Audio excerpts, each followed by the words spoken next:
Hey there, guys. It's a bit of an experiment. It's the middle of the night. Just seeing where this will go. The candle is working, so I do have a light on in the back over there, but you can't really see any of that, can you? I was trying to find my glasses. Never mind. Turmoil. I swear to God. I just have to, make this happen now because I'm going crazy anyway. I'm going crazy. Why? Because I talked to my dad on the phone. Actually, it was I think the first decent phone conversation that we had as two sort of semi-regular human beings, whatever that means, in my life, certainly. So I'm confronted with so many things at the moment. I have slept for a couple of hours, but there's issues here, and some of them are really basically just my own. I tend to be rather empathic, and it turns out I'm even more empathic than I thought I was. This looks rather funny, doesn't it? I look like a complete stranger, to myself anyway. I may well have transformed into a complete stranger, in the past 12 hours or so. I've no clue.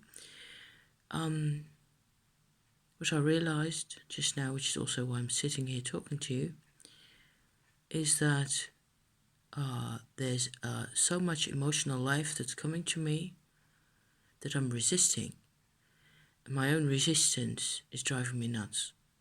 I'm getting toxins. I swear to God, my toxins are like over here from resisting this empathy. That sucks. I mean, that's stupid. This empathy is going to save the world. It's the only thing that's going to ever properly do anything for any of us. It's empathy. So I'm resisting, or have resisted. Maybe I think I've kind of got it now that I've, kind of letting go. I was like going all over the planet. I was going all over karma. I was going all over the cosmos to disidentify with this thing that I feel, to find identity elsewhere, to identify with soul dimension, which is really important to me, and with my past lives, and what that has brought me, and so much of the emotional capacity that I've got to actually process all this, because that's, of course, the next step.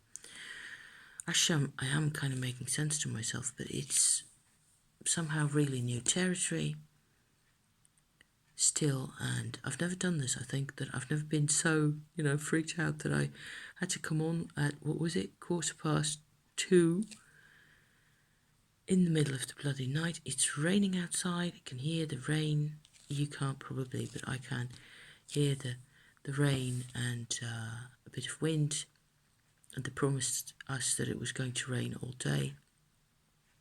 And after I've done here, I will probably just upload this straight as is. And the funny thing is, or the weird thing is, that my dad, first of all, started talking to me about my content on my channel. And I'd never even dreamed that he would, be online enough to, but of course it's the 21st century, so it's happening, and he's seen some of my videos, and I'm not sure he's even subscribed or anything, and I've just decided that, whatever, I have to share things here, and this bit about the empathy is, of course, well, yeah, if he sees this, fine. If he doesn't, it's also fine.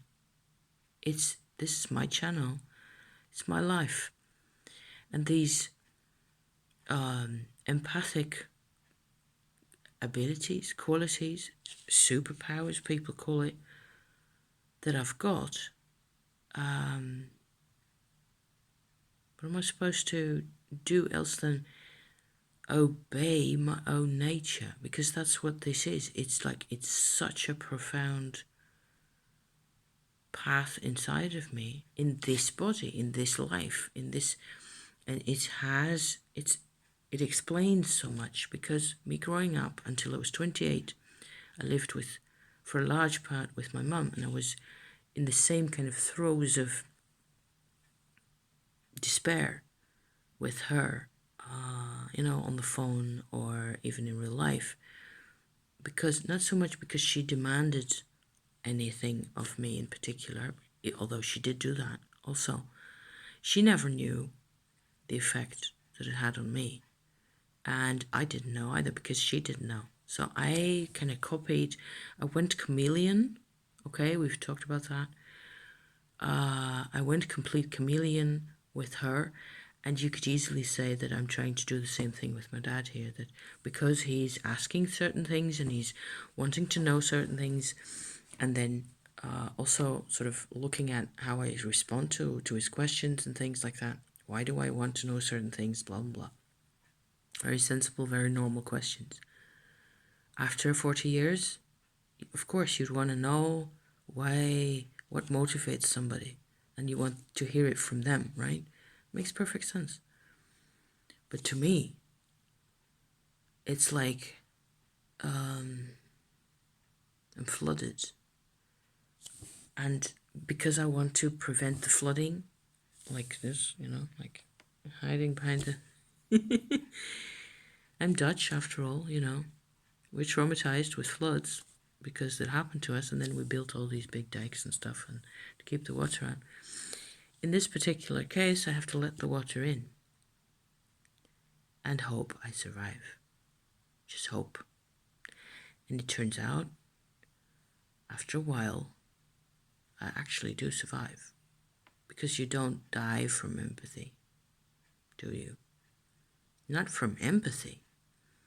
Power struggles and force and all that. Oh yeah, that can be real dangerous. But even if that has happened to other people, as I sit here with my candle and my mugwort and my wind and rain and my cat, and I'm very much alive. Being alive means accessing all the superpowers you can get. And even though it's so scary, and my brain doesn't really know how to cope, because there's there's lots of things that I don't even know about, that are just kind of being like being downloaded. What people always say about information and new energies, from out there. My father and I, can you believe it? I never believed I was going to say any of this. It's my best way, to record what's going on. It's this way. It's making vlogs, and I have to be honest, I have to be straightforward, I have to be upfront about things anyway. This is the only way that makes sense to me, to share it also with the world. And I know that, there's loads of people out there who are empathic, who are hypersensitive, who... Kellyanne Maddox, I watched a video of hers yesterday, and she says people are always yanking about empathy being such a burden, and it being such a problem. It's always so negative. What's the negative self-talk? What's the toxicity in your self-talk, in your brain? It was like an eye-opener to me, because I used to do that. I've always felt like that. You have to be strong, you have to be able to defend yourself, you have to have an identity, as if your identity, your true real self, weren't, of course, obviously capable of dealing with these things. I may find it real hard because, trauma and pain and things, and loads of self-doubt and loads of abandonment and isolation, of course, from that, I'm afraid that I will be traumatized again. But I don't have to be traumatized through empathy. And I think there's an actual important link there, that we, us, have construed or are construing empathy and real, strong compassion, overwhelming senses of compassion and impressions of that, and getting all these vibrations from the other people. I'm linked to my dad in ways that I cannot fathom. So I have to, it's just a fact of life. I'm impressed, yes, and we're construing, that's what I was saying, empathy as we're reconstruing it as trauma, because that's how bad it hits us sometimes, and in this case that certainly applies. And it's not true, it's just a completely different mechanism. And that since I gave up resisting, and I can feel sort of the level of toxins, the adrenaline, the fight and flight and freeze and all that crazy stuff going down slightly. And I'm, talking again about these things, even in the middle of the night. That's still easier. You have to say the things that are pertinent to for yourself. You have to say those things. That's for me. That's the way it works. I'm always sharing just my thing here anyway, So, interesting times. Sheesh. I was not expecting this. And what else can I say about this conversation? We had a really good talk. And typical, he just, I didn't even know he was still alive. I was sort of, more or less, I just kind of given up on sitting here waiting for somebody to come and tell me whether my dad had passed away. And I'd found his phone number in the phone book online, and there was just his second wife listed there on that address.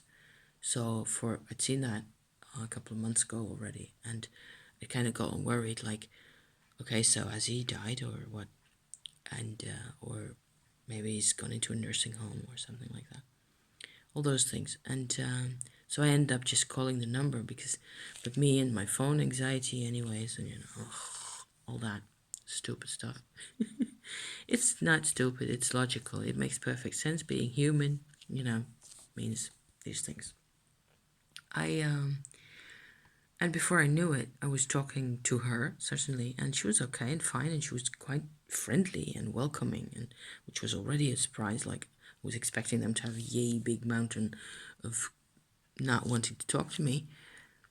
None of that. None of that. People can respond in really confusing and unexpected ways, which is funny, kind of. And then he was asking me about my vlogs and about how I thought about my ancestors and whether I was really sure about, because he didn't believe in a Portuguese Jew connection and all that. So he's seen my Auschwitz video, which is kind of awesome and extraordinary.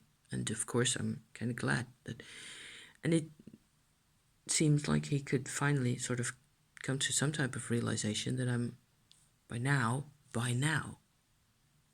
at this point in time, 2019, I am capable of having a sort of a semi-normal conversation with him, which I wasn't earlier. He called me a one-person army.